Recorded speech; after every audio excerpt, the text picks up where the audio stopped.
Vamos voltar no tempo para uma época em que os mistérios da mente eram muitas vezes tratados como se fossem falhas do corpo. Nessa nossa análise, a gente vai mergulhar na origem de uma verdadeira revolução nesse pensamento, a psicanálise.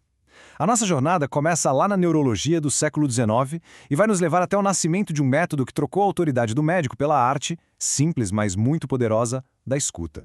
Para a gente entender bem essa jornada, vamos seguir alguns passos. Primeiro, a gente vai olhar para o enigma que desafiava os médicos da época, a histeria. Depois, vamos analisar a primeira tentativa de solução, que foi a hipnose, e entender por que ela não deu conta do recado.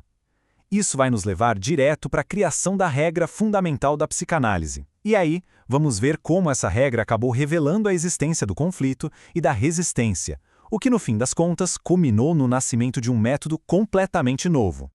Bom, então vamos lá. O nosso ponto de partida é o final do século XIX. Imagina as clínicas movimentadas de médicos como o famoso Jean-Martin Charcot.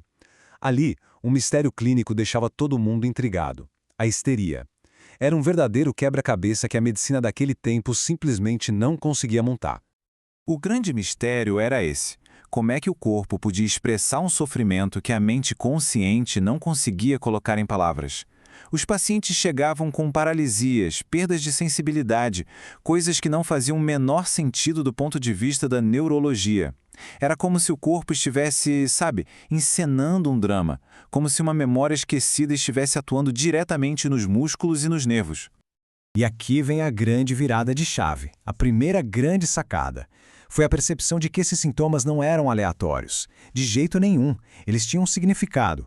Eram, na verdade, expressões simbólicas de memórias traumáticas que tinham sido esquecidas, mas que continuavam agindo lá, a partir do inconsciente.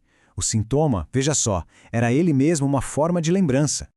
Ok, se o problema eram essas memórias escondidas, a pergunta era como chegar até elas.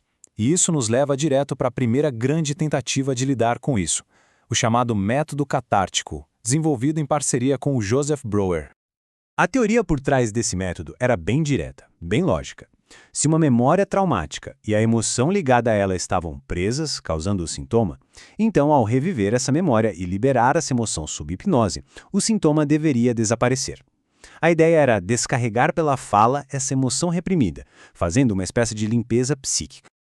Acontece que, na prática, o método começou a mostrar suas falhas. Para começar, nem todo mundo era hipnotizável. E quando funcionava, as melhoras muitas vezes eram só temporárias. Pior, a sugestão do médico podia acabar influenciando o que o paciente se lembrava. E a pergunta mais importante de todas continuava no ar. Afinal, que força era essa que mantinha essas memórias tão bem guardadas longe da consciência?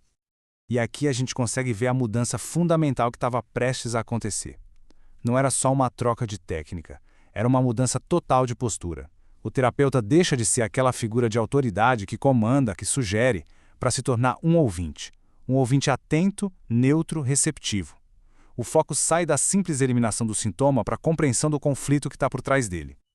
Então, diante desses limites da hipnose, ficou claro que era preciso uma nova abordagem, uma que não dependesse do poder do terapeuta, mas que, pelo contrário, confiasse no próprio material psíquico do paciente.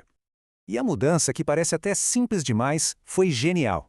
Ela inverteu completamente a dinâmica. Em vez de comandar, lembre-se, o terapeuta começou a fazer um convite. Fale! A responsabilidade de lembrar não estava mais com o médico. A chave agora estava na fala livre do paciente. E isso abriu as portas para um método inteiramente novo. E assim nasceu a pedra angular da nova técnica, uma ferramenta projetada para contornar as defesas da mente consciente e deixar o material inconsciente vir à tona.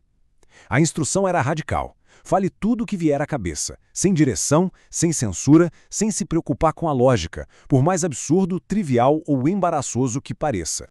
Só que a aplicação dessa nova regra levou a uma descoberta completamente inesperada.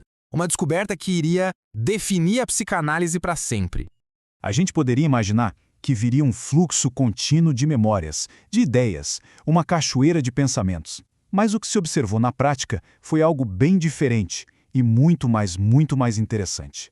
O paciente trava, ele fica em silêncio, de repente esquece o que ia dizer, muda de assunto, em uma única palavra, ele resiste. E essas interrupções, esses desvios, não eram falhas do método, muito pelo contrário. Era o próprio método revelando algo crucial sobre como a mente funciona. O caminho por inconsciente não era uma estrada livre. Estava cheio de barreiras. E aqui está o pulo do gato, o ponto-chave. A resistência passou a ser o fenômeno central a ser analisado. Ela não era um problema a ser superado, mas sim a manifestação de uma força ativa. A mesmíssima força que, lá atrás, causou o esquecimento da memória. A resistência era a prova viva de que existia um conflito psíquico em andamento. Com essa descoberta, a perspectiva se inverteu por completo. Em vez de tentar forçar uma passagem pela resistência, o trabalho passou a ser analisar a própria resistência.